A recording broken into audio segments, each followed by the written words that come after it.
I might hang myself. That's how we're gonna start the video. I might hang I don't even know if. Jeez, Louises. Hello, everybody. So after the short reprieve of Walking Dead reviews, I've come back to you with another one. I didn't do this for Star Wars: The Force Awakens. I told myself, I was like, I'm gonna do it, and then a week went by. I'm like, I'm gonna review it, and then at that point it was just so obsolete. But this time.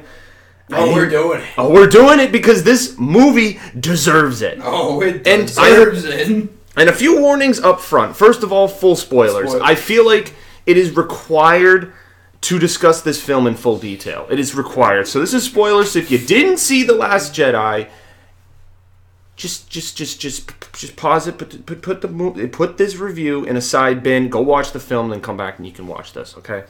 Yeah, that's thing one, okay? Thing one. Yeah, I'm like fucking Cat in the Hat here. Thing one and thing two. Thing two sucked. The end. Well,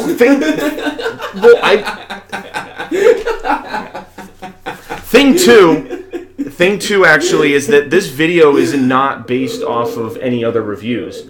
I didn't see any other reviews. Yeah, we went in completely unspoiled. Yeah, because I know. We're like, okay, it's our childhood. We love this shit. We'll go in unspoiled. Just to have the best experience, fully immersive, completely original thought to our own. Yeah, and it's not even like I saw the non-spoiler reviews. Like I know people like Jeremy Johns and some of the bigger YouTubers have. You can watch this review and it's not a spoiler. It's like, well. You're discussing things like character dynamic, how actors played characters. Like I don't want to know that. That's still a spoiler to me. So I didn't look at I didn't look at reviews. I didn't look at what Rotten Tomato or anything said. So now I'm very curious. I'll definitely be watching what other people said because my God, I'm gonna lose some respect for people. Yeah. Oh yeah. Disney's fucking massive. So dick in their mouth. So obviously everyone watching this video knows that we dislike it, and I think. If you want, and I'll probably say that at the end, but the best way to... the side view of Disney's dick. Yeah. First Ajit Pai and now Disney. Disney's dick is in everyone's mouth. The best way to sum this up is that... They bought Fox today, so that's cool. Yeah, it's very eventful. But I think the best way to sum up the reasoning for all of this is just plot consistency. The whole movie, and lack thereof. At least for The Force Awakens, even though much of the movie took elements from A New Hope and reskinned it with new characters, at least you could still follow that plot. There was a hope of a plot. Yeah, Starkiller Base destroyed the Republic. You had Rey, who was isolated. She met Finn, who, they were two characters that had left their previous life, were unhappy with their previous lives, joined together, found solace in that, and were trying to fight back while learning new things about themselves. Rey with her force powers, and Finn with his ability to fight, and fight. Kylo Ren with his anger management. Yes, even in that. Yes, even Kylo Ren with his anger management. So we saw all of these elements kind of festering, and you could follow it. And I saw the movie twice when it came out, because, I saw it with a friend, and then my family members are like, come watch it with us. And I'm like, okay, that's a movie worth seeing a second time. If someone asked me to see The Last Jedi a second time, I'm not. No.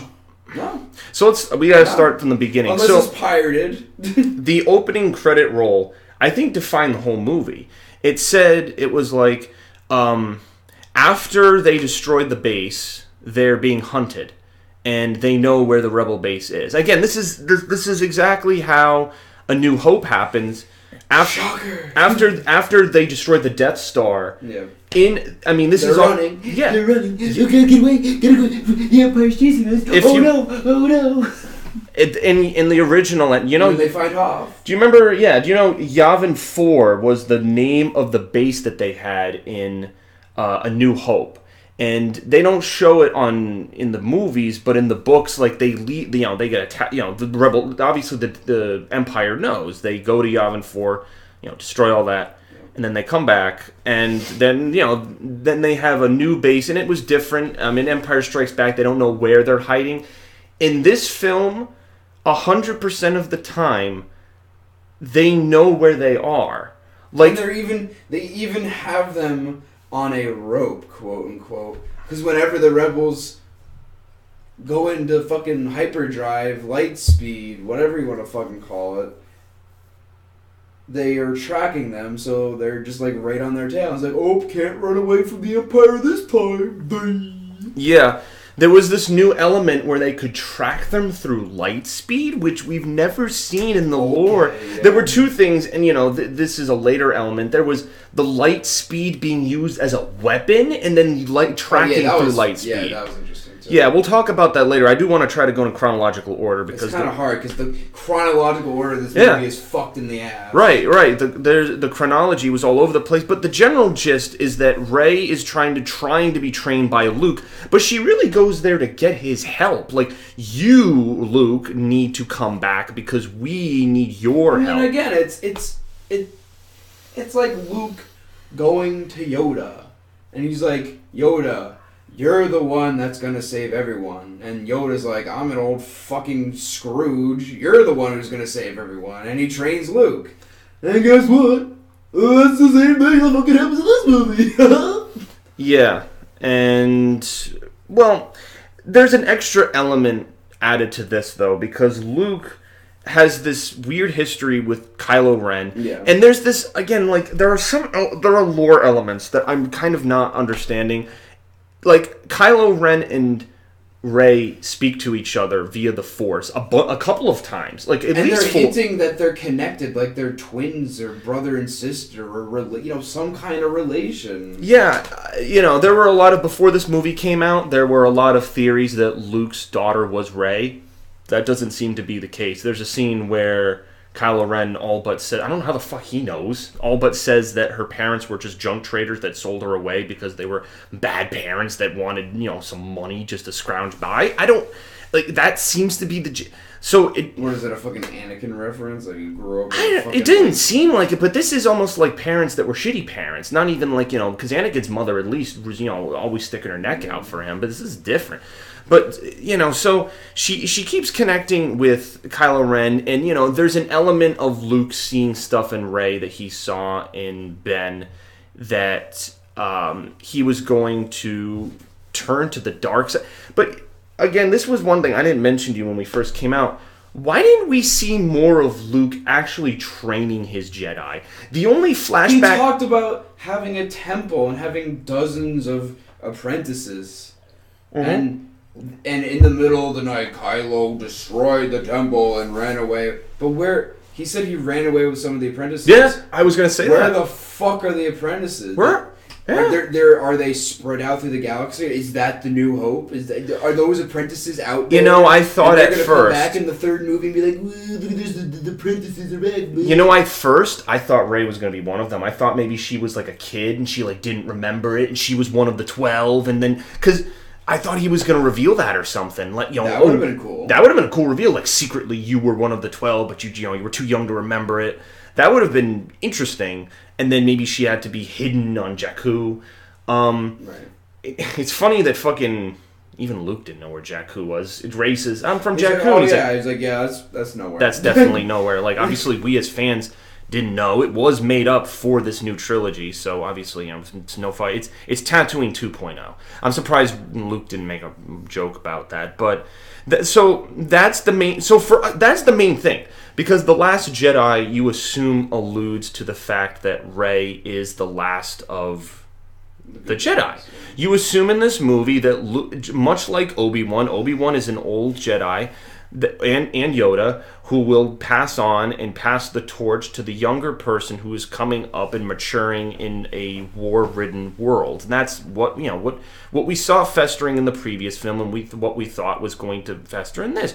And there are some, even though a lot of them are there are some references to an Empire Strikes Back and Return of the Jedi. A lot of scenes where Rey goes into this underground cave where Luke tells her not to go, and there's like illusions. Where Luke went into the fucking tunnel and Yoda told him not to go down there. And you see the dark side. It's almost like there's this other plot point that Rey's dealing with. Did you notice how many times she kept asking herself, "Who are my parents? Who are my parents? I want to know who they are." Like, it was almost like she was like battling this internal demon of wanting to know who they are, and then like Kylo Ren. At one point, I mean, we'll get to how that happens, but at one point says, like, you want to know who they are? You want to know? And then he's basically like, they were, like I said, they were just people They were just people. They were just assholes. They were nobody. And it felt like a low moment. You thought there was this big thing building up, like, oh, Rey's got to be connected or something. And well, that's just what they want you to make you.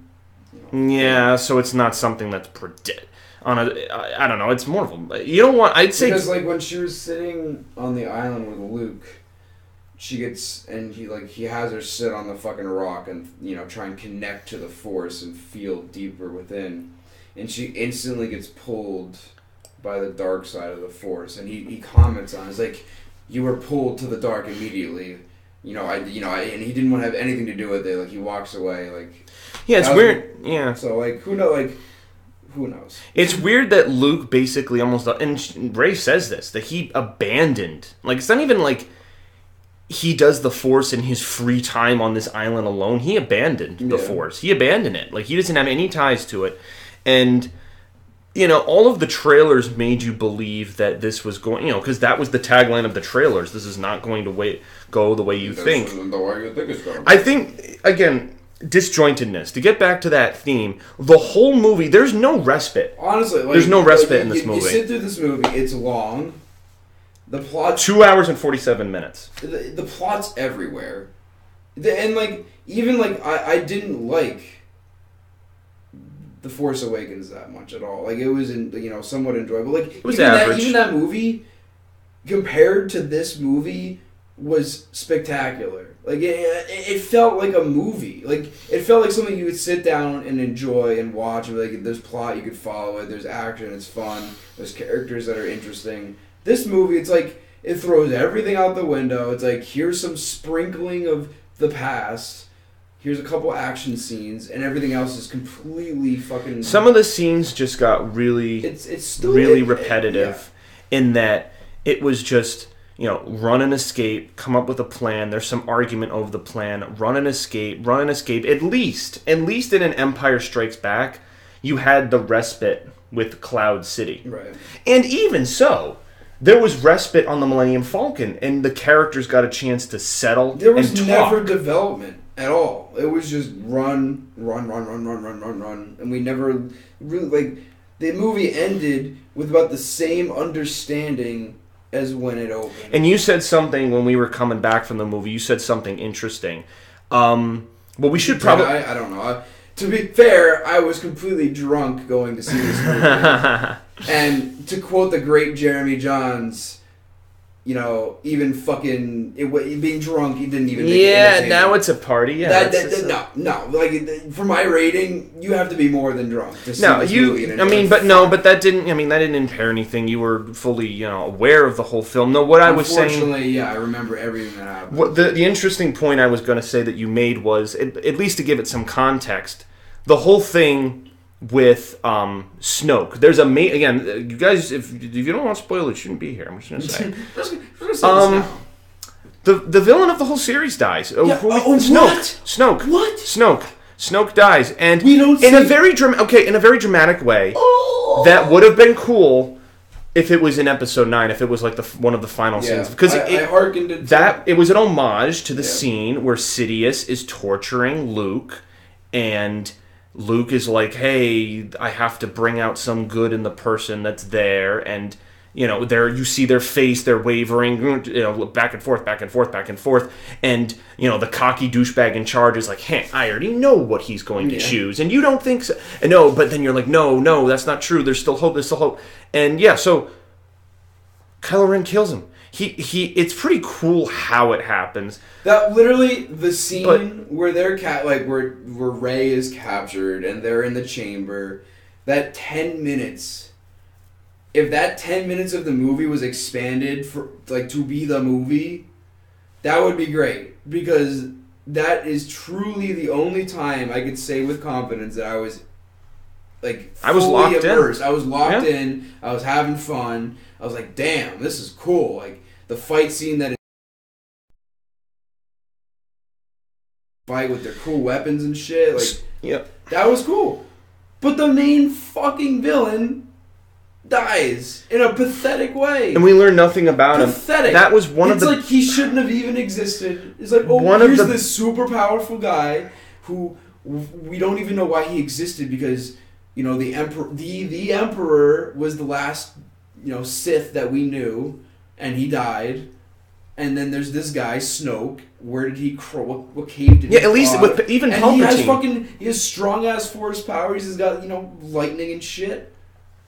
I don't know why they. Yeah, there's a scene where he shoots lightning, and he's like Rey tries to fight him force on force, and he's like, it's hopeless. The guy is completely. He's like a god. Yeah, and I was like, who is like for me? I'm like, who is this guy? Like the only reason the only like way the plot is trying to make this make sense is because Luke was talking about Kylo, and he's like.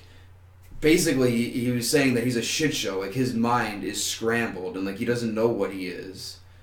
Because he's got, like, the dark side. So, it's like... And Snoke's power is to know what people think, which is what makes him so powerful, because he could plan before they try and do anything. Mm-hmm. But, like, the movie makes it, like, oh, because Kylo's mind is so fucking scrambled, and, like... Snoke was like, he was basically narrating his own death. He's like, and you're going to take the lightsaber and strike down your enemy.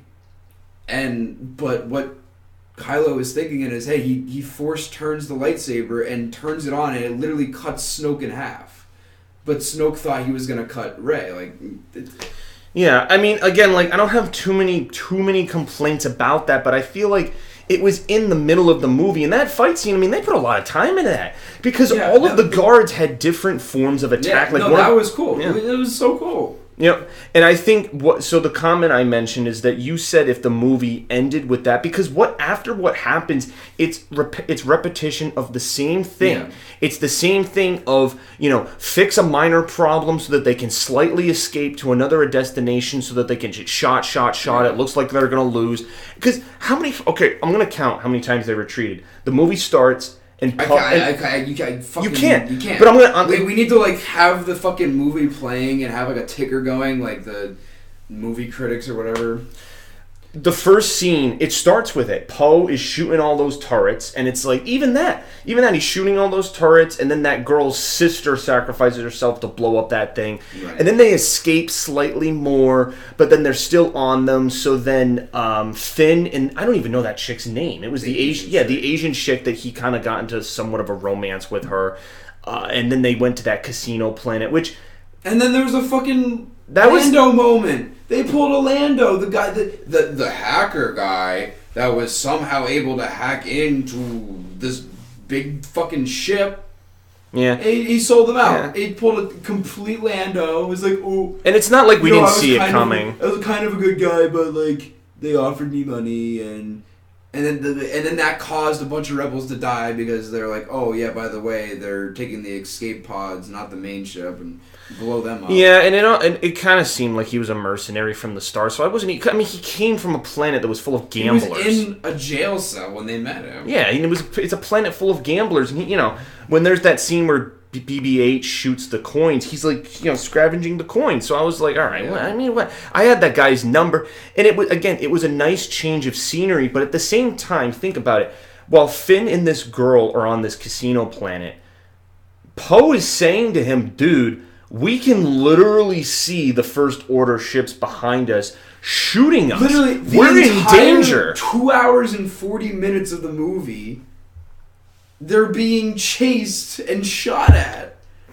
It's like, what? Because as an audience, it's a problem with pacing. Because as an audience member, you're never resting in any type of complacency, and this is why I mentioned Empire Strikes Back, because there's a scene where Han Solo sets the ship down in the monster. The big worm monster that tries to eat them? Yeah. They go inside that to avoid the strafe bombing runs, and at least for that second, you're like, okay, the Empire doesn't know where they are. Luke's training with Yoda. Okay, I can just take a breath. Yeah. And then, then they get away, and then there's some scenes, even Cloud City. That's a respite. You think, okay, Lando is a friend of Han's. That's cool. Okay, more. But this is just, they're constantly in range. And they see them the whole time, but they're like, well, they're not close enough, so we can't shoot them. It's like, the plot excuse was that the rebel ship was just far enough. Just a little bit faster. a little bit faster than this massive fucking and the Empire way ship, and they're like, we're just gonna wait. They're gonna run out of fuel. We'll blow them up. Whatever. Like, what the fuck? Is the leader of the First Order Trump? You know what? They're not fantastic. We're just gonna wait. You know how they counted it? They counted it by the support ships. Remember how each scene started with a support ship, like all the medical ships. The medical ship, they blew up. And it's like a countdown, like, oh, they're getting to the big one. Eventually, they're going to get to the big ship, and that's going to be dead. Here's the kicker of them all. The purple hair woman who takes over for Leia for a little bit, she single-handedly, while all the pods are going off and flying to fake Hoth planet, she single-handedly takes control of this massive... Right there. It's in the fucking poster, yeah. Oh, wait. Here's another spoiler. It's not snow. It's salt. The guy, at one point, he reaches down... And he licks it. He's like...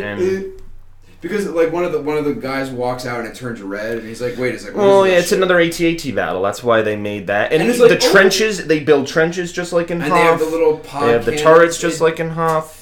But it's at the salt it's at the end of the movie, and it's a different type of. But like I was saying, this purple-haired girl takes the fucking the command rebel ship, turns it around, puts it into light speed, and slices through the main command ship of the Empire. It's like. First of all, why hasn't this been done? Runs into them. Like, why didn't they run them over? Like, what the fuck? Yeah, why didn't they? Why did the Empire just go? Whoop, they could have ran them over. Like, I didn't even think about that. Okay, it's like think about how much they don't. Egg against a cement wall. The fucking rebel ship is the egg, and the Empire massive command ship is a cement wall, and you're telling me that the fucking egg went smashing through it, and it's like... I'm thinking, like, how... Because think about Finn. It was like fucking Spaceballs. What do we have on this thing? A Cuisinart? Like, they're getting fucking outrun. There were a few times during this movie where I was making, like... Because there's a point where the guy hacks the ship, and you see the guy in the First Order ship, he sees the thing go out, and I was thinking of the raspberry scene. Like, okay... because the guy literally tapped... Because it goes fuzzy, and he's, like, tapping on the screen. He's like... I was like, "This is a Spaceballs reference." Like, we lost the beeps, the creeps. What you were saying about that lightspeed thing, with how little they regard their soldiers. Because think about Finn. The reason he's on the rebel side is because he values his life, and he doesn't like how the First Order doesn't value it. So the First Order has this massive fucking command ship, like normal. They have a massive command ship, and then they have the normal Star Destroyers. Why didn't they just fucking ram one of the Star Destroyers into the rebel ship? Yes. They could have, they could have just suicided. Like, Yep. And what I was going to say to finish my point was that with how little they regard the lives of their soldiers, which is evident they're with clones Finn. Anyway. Why do they care? But which is evident with Finn. Yeah, that was his whole reason for his character. Which is breaking off. And to extend that, why didn't they think of this? Were they just so cocky and confident that they could just blast them out of the sky that they didn't need to do that? That's like the stereotypical Star Wars fallback. Is that the bad guys, whoever they be, the separatists? It's cocky, it's pride, it's ego, hubris. We've got the best weapons. We're not even Snoke, Sidious, all the villains. It's always hubris. It's always hubris that brings them down. They're just rebel scum. Yeah. They're running out of fuel. It's always underestimating, and that's Luke's statement from fucking Return of the Jedi. Your overconfidence is your weakness. That holds true for every fucking villain in this film. And while I'm thinking about it. You mentioned with the purple-haired woman. I don't know her name. I don't know the Asian chick's name. I mean, I was paying attention to this movie, but there were a lot of fucking characters. I mean, they killed off Admiral Akbar. They killed off Admiral Akbar. They didn't even really show it on screen, too. He didn't even say it's a trap. He didn't say it's a trap or anything. That brings back the other thing where we were like, what the fuck just happened?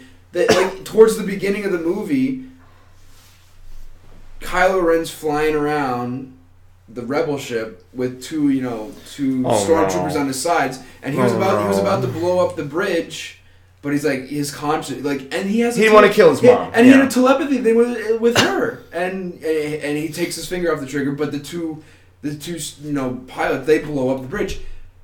and she floats off into space, and she's dead. She's dead. Okay. And I remember you turned to me because we knew that Carrie Fisher passed away. Yeah, rest in peace, the actor who actually died in real life. Yeah, and that's horrible. And so when we saw that scene, you said to me, "You're like, I guess that's how they kill her off. That's stupid." She's a human being. But then she opens her eyes. Human beings don't live in fucking space. She opens her eyes after a few seconds. Then she's like this. She's like, and then it's like Superman. She's like, and floats. She floats. She's fucking Superman. Flies all the way back out of space into the blown up ship. It was one of the most ridiculous. Like, I suspend my belief a lot in like even just fantasy in general and like Star Wars, but that was one of the most ridiculous things exploded ever. I cannot. First of all, we know Leia has force. It has a connection with the force. Limited force. She's never used her powers before. And now all of a sudden she could wake up in space and fly back to the fucking ship. As an older woman who, I don't know. I almost feel like if I had to choose having her die then honestly that would have made sense to fucking have her die like that, and then Kylo Ren could have been all like hissy piss like that would explain so much. That would have helped his emotions. Kylo Ren could have been hissy pissy because his mom died, and that would have given him more than enough justification to kill the supreme leader Snoke, who fucking died for no reason in this movie. And then you can still put the purple hair bitch in charge, and she can do her whole thing. And then instead of Leia looking at it, it's Poe, and then Poe's like, "Oh, now we should get along." No, but you're going to sacrifice yourself, and now Poe, as they let up, Poe's going to be in charge. Movie, but that's literally that's what people feel about the prequels. This entire fucking rant is the fact that we could have written this. Yeah, and this is so now I guess some people will say this is what they felt because we were kids when the prequels came out, right? And for people who loved 4, 5, 6, right, and then they saw 1, 2, 3, it's that there's a short film, The People vs. George Lucas, where there was insane hype for episode 1, and then people saw it and they were like, "What?" Like I remember that one guy. I was jaded as a child when I watched the prequels. I enjoyed them because I was like, we were kids. I was 5 years old. We liked Jar Jar Binks' humor. Yeah. We were kids. Yeah. Duh, of course.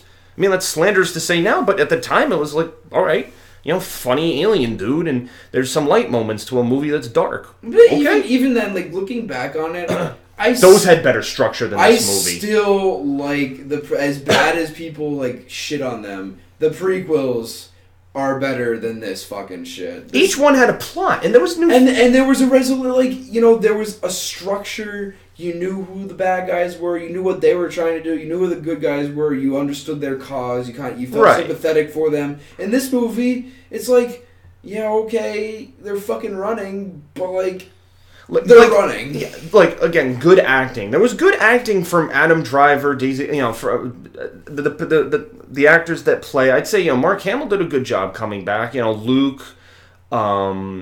Luke, Rey, and Kylo Ren's characters. I enjoyed all of that, and again, I'm just kind of let down with a lot.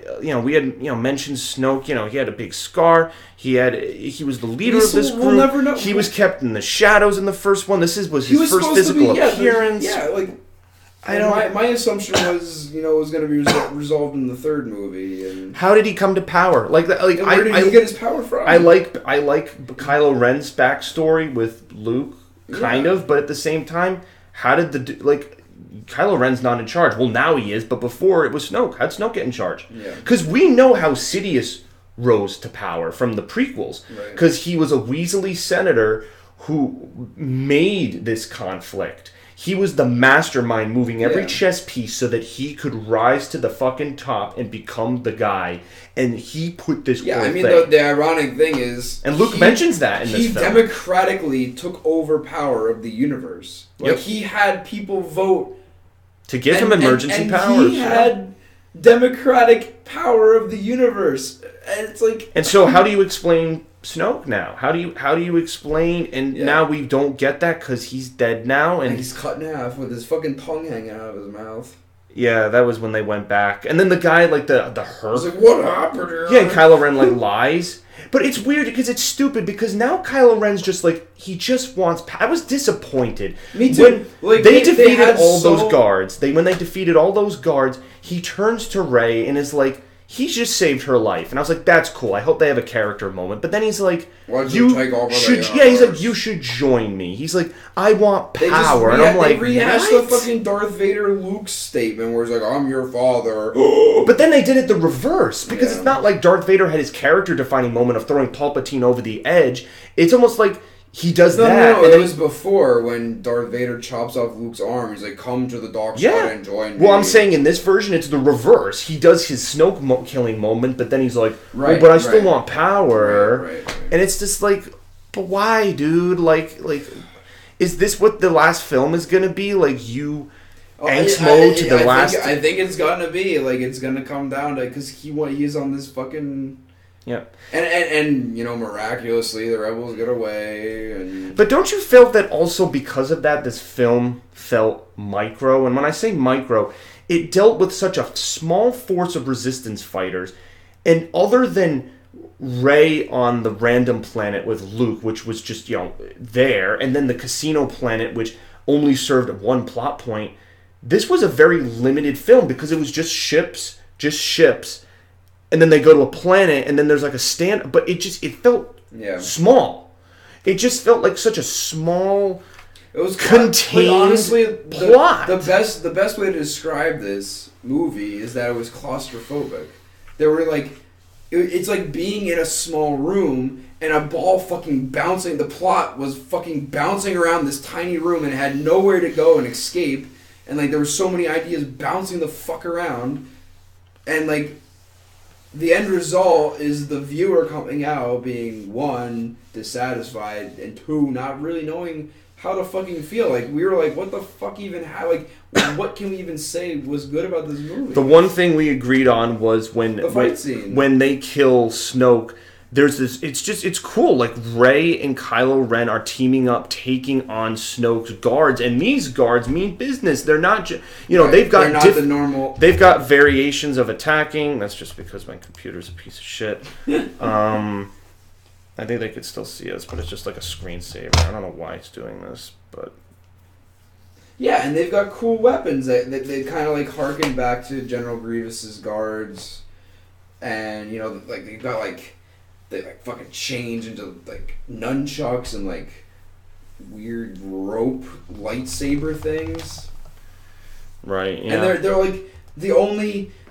Honestly, that one scene in the movie was the only time there was a legitimate threat against the main characters. Mm-hmm. Against Rey and Kylo almost died in the same scene. Yeah, Again, there were things that I and you can't say the action, they put money into the action, and I know that's where they wanted the payoff so that people could see cool space battles, cool sword fights. There was some humor spliced in there which did hit, which was okay. Like some of the but like again like I'm a believer in setting rules. There's a For people who create stories in writer's term, there's a trap that lots of creators don't want to fall into. There's a term called power creeps. Power creeps is when you put too many elements in the world that outweigh the other. So you say, here's this ultimate object that can just destroy everybody. And then you say, well, no, but there's this other object that can destroy everybody. The way people, content creators handle that is they have powers that have a very limited focus, and they have rules. This can only do this, and then this can only do this, and that no one's going to do. If somebody's in a position of power, well, there's only XYZ reasons how they could be taken down because of the rules set in the powers, and then maybe there's a variation in the power, but it would usually make sense. What comes to mind when I'm thinking about this, like the whole thing with Luke. Like when he confronts Kylo Ren and they shoot him, And then he's actually sword fighting. Like it looked like he was a physical person, but then they revealed to you that he was meditating all the way from the isolated planet to the Salt Hoth planet. And I'm like, wait, what? Like he was physically there fighting with a sword, but then he wasn't. But then he was a ghost. The last energy. But then that used the last energy, and he just floated away like it's so confusing. So that, in terms of power creeps, that confuses people because you were saying, oh, he's probably gonna slice Luke and he's gonna drop just like Obi-Wan did when Darth Vader killed him. Right. But you're like, but then it doesn't happen. But he's still standing there. And I'm like. But they make the reference. How? They make the fucking reference, and then it's kind of funny because the way they set it up, Kylo turns around and he's kind of like just as shocked as the audience is that it didn't fucking work out like the old movie did. He's like, wait, this happened in the old movie. Yeah. Why didn't it work in this movie? He's like, why you are not dying? It's like, ugh. But you know what they're gonna do? It's gonna be, he's gonna come back as a spirit and he's gonna help Rey in the final movie, and they're gonna defeat Kylo, and they're gonna pull it because they sent out their beaming message to the universe, and they're gonna get who the fuck knows they're gonna. But is now Kylo the ultimate? And is he gonna have a turn in the end? Like, I don't know where they even want us to go with this. Is he gonna have? There's no other enemy. Did they fucking kill off? But it's stupid. He already had his change of heart moment in this movie. The moment where he kills Snoke and saves Rey was, I feel, his character turning moment. But now it's like he went back, and it's like, well, what's the point? Now you're just gonna do the same scene in the 9th movie, it's literally just to say he turns good in the end. They set up the next movie to be this movie again. It's gonna be Rey and company versus Kylo and company, which is what we had in this movie. That's also a good point. I didn't even think about that. The fucking same. The next movie is going to be the same movie. At least in the other movies, there was something different going on. The next movie is going to be a continue. It's going to be part 2. I'm gonna look this up because I need to know of what who directed this movie. A shit show of a fucking director. Last Jedi, because it's not J.J. Abrams. Last Jedi. Okay, Ryan Johnson. Ryan Johnson directed this. I'm not a fan of Ryan Johnson. Oh, and you know what's... He directed 3 episodes of Breaking Bad, including Ozymandias, which is one of the best episodes of Breaking Bad. How do you go... I don't know if it was the screen, because, again, like, I said to you, I was like, maybe it was the director, because you had J.J. Abrams in Force Awakens who followed a very structured plot. This one's all over the place, so I'm like, maybe it's the director's fault. But I just looked up his IMDb, and he's directed 3 episodes of Breaking Bad. I think maybe this movie suffers from too much conscious thought of itself, because the critics of The Force Awakens was, hell, this is rehash of what we've already seen.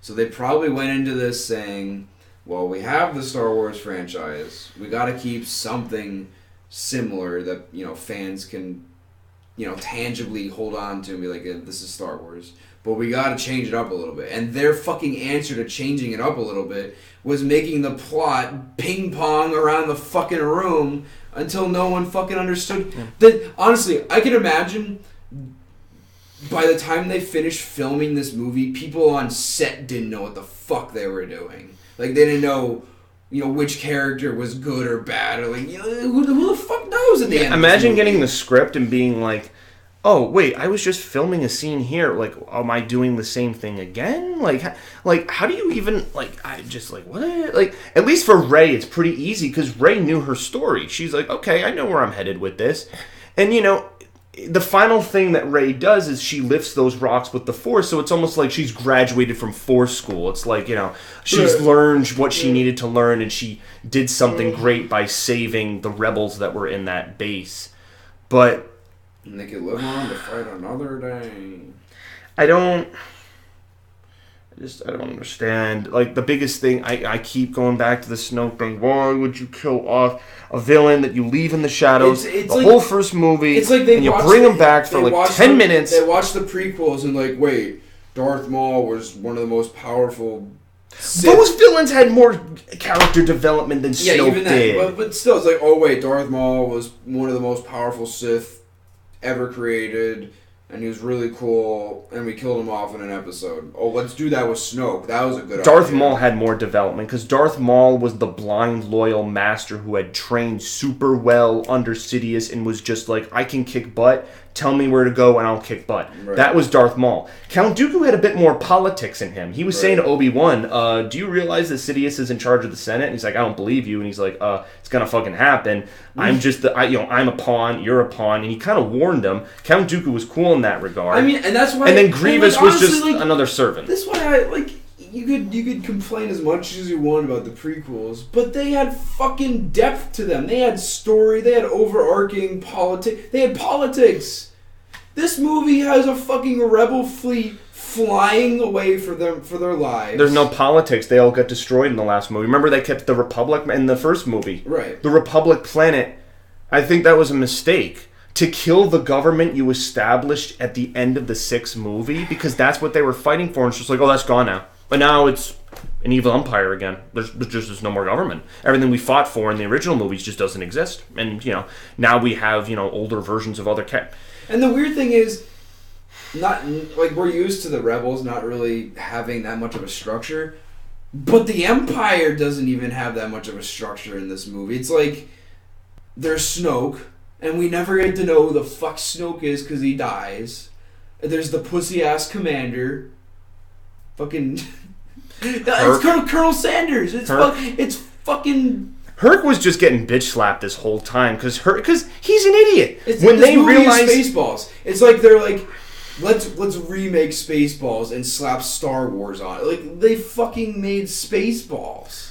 Herc was useless. Ginormous fucking ship. Herc was fucking useless. He was the guy who was like, yeah, I'm the guy with the plans. I'm the guy who's doing shit. And even when he realizes that Snoke's dead, and he's like, no, I'm commander. And Kylo Ren's like, he's like, excuse me, force powers, get out of here. Yeah. Like, what was Herc gonna do? Try to shoot him? Then he would just freeze the bolt and just throw him aside. And then Captain Phasma, who people say we didn't get enough of in the first one. She dies. Everyone should have died on that ship when the light speed thing went through. How did that work? Dude, all the air should be sucked out. They're all dead. I don't know how they survived. How did they fucking live? They didn't say there's no way. And somehow all the Star Destroyers that are on the side get blown up. Finn and the girl are okay, but everyone else just got blown off of them. There's plot holes the size of the fucking Death Star in this movie. It's ridiculous. This is what I was talking about with the power creeps, because at least with previous films, George Lucas set his rules, and he played the film by it. Sure, there were stupid moments, there was Jar Jar Binks, there was fucking sand, there was the dumb romance between Padme and Anakin. I'd take all of that over this. I would take all of that. Because at least with that, you had to suffer through it to get to some really, really, really good parts. But this, it's all over the place. And there was no good part. You have like a headache by the end of it. Yeah. Like I hope I really hope we're not on an island with this thinking, because as of filming this, I have not checked. Where's my phone? Yeah, I have not checked out any reviews. Everyone else is probably sucking Disney's dick and is like, this is a good adaptation. But here's the thing. We are hardcore Star Wars fans. My room in 2005 was plastered with a Star Wars lamp, a Star Wars pillow. There's a fucking poster up here that is the Patriots, but under that poster is a fucking Star Wars Episode 3 poster. I will break it and show it to the point where people were making fun of me in 5th grade saying, oh, High Master. I took, ridicule to be a fan of Star Wars when the hype over Episode 3. But then, once Episode 3 ended and there was a hiatus, it kind of died down for me. But then I wanted to relive my childhood by seeing these newer movies. But now it's like... It's fucking Disney wanting to... I knew it as soon as I saw the Han Solo remake and the Rogue One remake and the Obi-Wan remake and the new trilogy after this and the TV series. There's too much shit. Rogue One, which was supposed to be the spin-off, is better than the two main pillars. Rogue One was good. Yeah, the two main pillars that were, the Disney made that were supposed to be the continuation of the story sucked dick, and the spin-off was much better than all of that. It's like, It's too predictable. And George Lucas has said that what he likes to do with films is he likes to experiment, because then this gets repetitive. It's the same, they're outnumbering us, we have to do some last-ditch strategy, then there's some force powers to come. It's just, if you keep milking and putting out films all the fucking time, it gets repetitive. Why do you think The Incredibles 2 has waited 14 years? Because the director is a huge believer in this, that he doesn't like to milk stuff because he wants to always come up with original content. And we will test that next year when The Incredibles 2 comes out. And it's been 14 years. It's been 14 years, but then you compare that to something like this, where their strategy is to have it every fucking year. And I'm sorry, there are just some products, no matter how much hype, no matter how much money, no matter how much fan base, it sometimes just doesn't work. You have to realize when you're going a bit like over the top, OTT. I'm sorry, that's the case. It was, again, some people might go into this film saying explosions, death, explosions, I'm happy. But for people who want to follow a story, who like to have justice done to characters that they like, this is a slap in the Star face. Wars? All right? The lore of Star is so deep and rich, is arguably one of the largest universes ever created. It's pretty much, because it's a universe, unlimited. And they take that and somehow make a movie that you come out with bored, frustrated, and confused. Like, you don't feel connected to... I didn't feel... They could have fucking blown Leia up into a million pieces, and I would have been like, whatever. So many character deaths were happening all over the place, so I'm just like, okay, that'd be big if they killed them, but that's fine. Like, at least Han Solo's death in the first film... That was a shock. Was, like, because they were really not killing anyone off, and they spent more time developing characters rather than having action all the fucking time. And so when Han Solo did die, I was like, whoa, that works for that character's development, but that's also a huge death. It fits both molds. They interacted it well. It was there simply for dramatic tension and climax, and just to be a fucking scene that people can be like, whoa, and just have a reaction so that it gets, ratings honestly, and money and views. I can't say how much this movie sucked the dick of the... But we're going to end right now and say our ratings. What are we rating this movie? But every around every corner, like even like when Poe or whatever his name was he led the mutiny and tried to take over the ship. They made it look like Darth Vader was lightning, like he was fucking chopping through the door. This movie couldn't escape itself enough to create its own movie.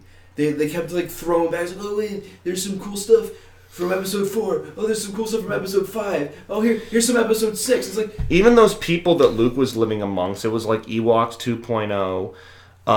The new species that Chewbacca comes across. Again, it's like that exotic species that you get attached to. Yeah, the weird. They had a lot of animal species in this. They had like those spike leopard monsters on... Well, they weren't really monsters. They were like dogs on the salt planet. The ice fox. And then they had those like domestic horses that they were holding from like the gambling planet. The gambling planet. And it was almost like... Is there a name for that gambling planet? I didn't hear one. I didn't hear one. And also it was like that there was this almost like PSA announcement of like animal cruelty. I mean, there were a couple of scenes where it was like, save them. It's almost like they were mixed in with the rebels of being abused, just like the rebels were. Because you saw them chained up, and like the kids were chained up, and that woman, the Asian chick, is like, oh, I remember these days, or something like that. And they left it off like episode 1. The little kid on the desert planet who's enslaved. Why did they end it? Like, what was the point of ending with that? Little Anakin Skywalker. Who was he?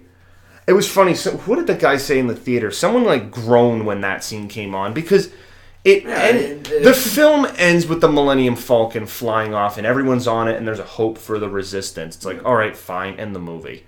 But then they go to is that little kid one of the Padawans that Luke was training that escaped? We will never know. Maybe. Ooh, he's one of the 12 people that mysteriously fucked off into the universe. But he would need to be older. I mean, exactly. We don't fucking know who the fuck it is.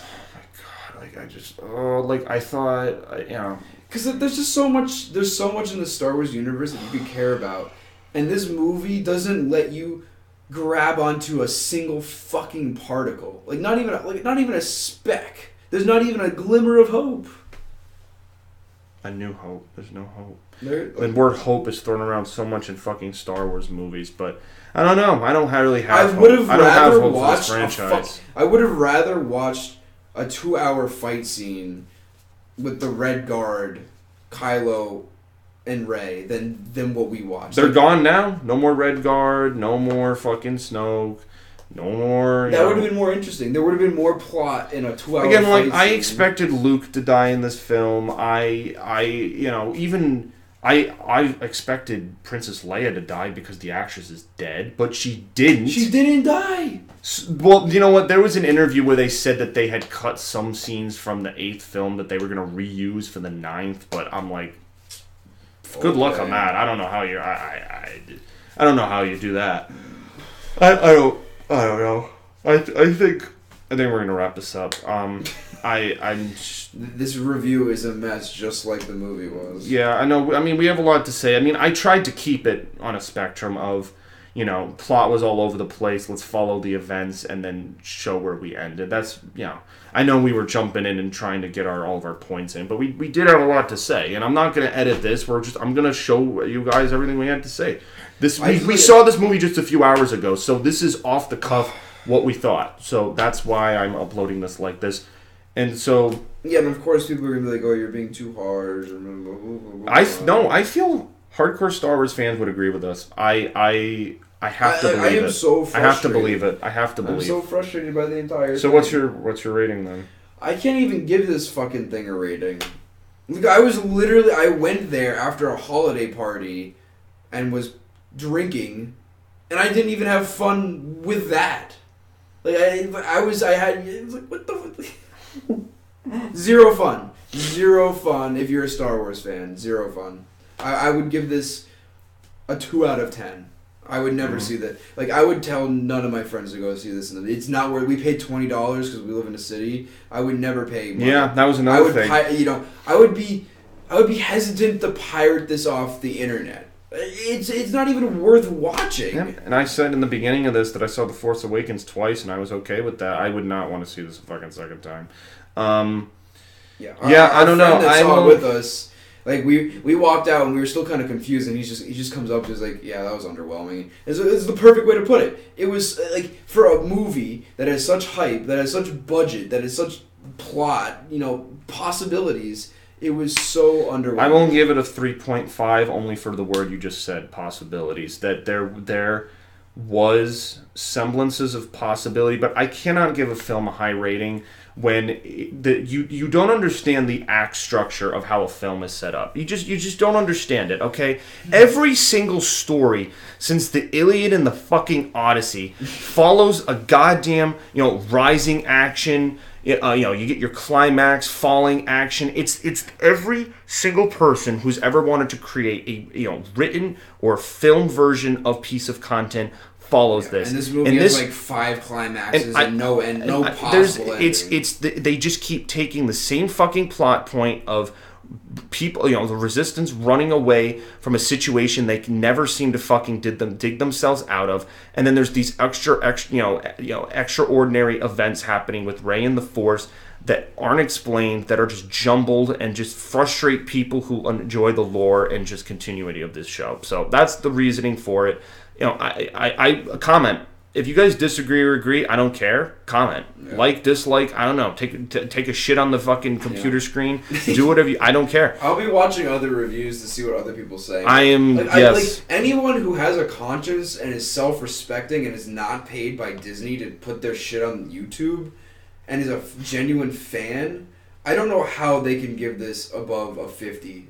Even if you purely base your review on... there was explosions. You can't get over a 5 out of 10 for this movie. It's just not possible. Yeah. Well, all right. So I think we've literally been yelling for like an hour. Like I'm looking at the time here, so whatever. I mean, I told you this. People like Jeremy Johns, they do cuts, they do takes, but this is just I never edit my videos. I always do them in one take because I've been doing this so long, so I can do that. My repertoire is to the point where I can just say what I need to say, turn off the video, and be done. So, my voice is shot right now, but it's fine. So concise version, don't watch this fucking movie. Yeah, that's the shorthand of it. And we alluded to that when we first started by our facial expressions. And that'll be the thumbnail. So maybe people can just know by the thumbnail. So, anyway, thank you guys. And thanks, Disney. Waiting for the next one. Yeah, episode 9, 2019. I don't even know. I don't think I'm going to see it in theaters after this. All I'll say, for anyone trying to do sci-fi that's better than this, it's definitely nice for them because they don't have much competition if the shit definitely gets this worse. For the movie series that started a genre, it has gone horribly wrong. Yeah, so, all right, guys. Thank you for watching. Have a good night and peace.